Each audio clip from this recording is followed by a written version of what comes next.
Hi, today we'll be looking at discriminants. Let's get started. So the discriminant in a quadratic equation, so the quadratic equation would be ax squared plus bx plus c, is equal to b squared minus 4ac. So b squared minus 4ac. Realize that this b squared minus 4ac term shows up in the quadratic formula, which is negative b plus or minus the square root of b squared minus 4ac all over 2a. Okay, well, let's look at what the discriminant tells us.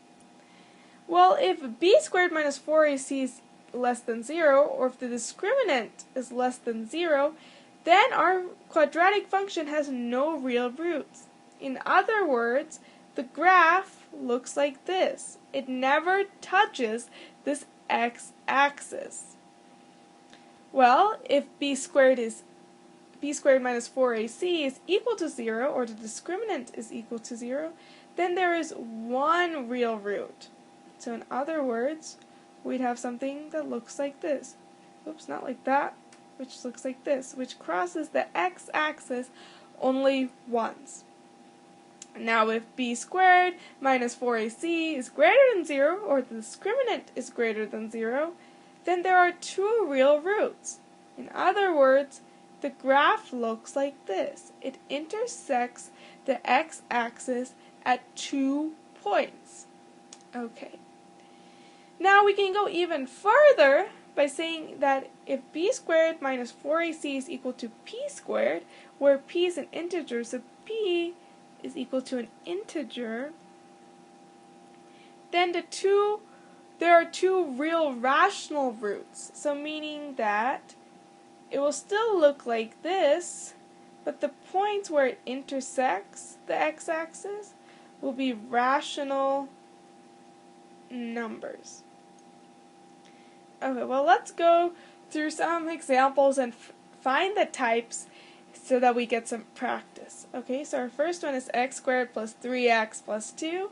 Well, you know the drill. We have to do b squared minus 4ac, and this is equal to 3 squared, which is 9, minus 4 times a, which is 1, times 2. So this is equal to 9 minus 8, which is equal to 1. Well, 1 is a perfect square of 1, right? Because 1 squared is equal to 1. So this would have two real rational roots. Okay? Now our next one is 5x squared plus 9x plus 1. Well, again, we're going to plug it into b squared minus 4ac, and this would be equal to 81, right? B squared is 81 minus 4a, which is 5, times c, which is 1.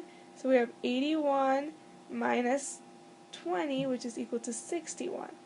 Now 61 isn't a perfect square, but it is positive. So there's just going to be two real roots this time. Two real roots. Okay. Now let's take a look at x squared plus 3x plus 2. So we again do b squared minus 4ac. This is equal to 9 minus 4 times 1 times c, which is just 2. Oh, we already did that, didn't we? Okay, so 9 minus 8, which is equal to 1.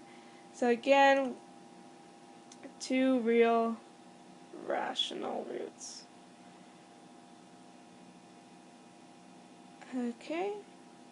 Now let's do x squared plus 4. This is equal to b squared minus 4ac. Well, b squared is equal to 0, so we have this is equal to minus 4ac, which is equal to minus 4 times a, which is 1, and c, which is 4. So this is equal to negative 16. And because it's negative, there are no real roots. So I hope that helped, and I hope to see you soon.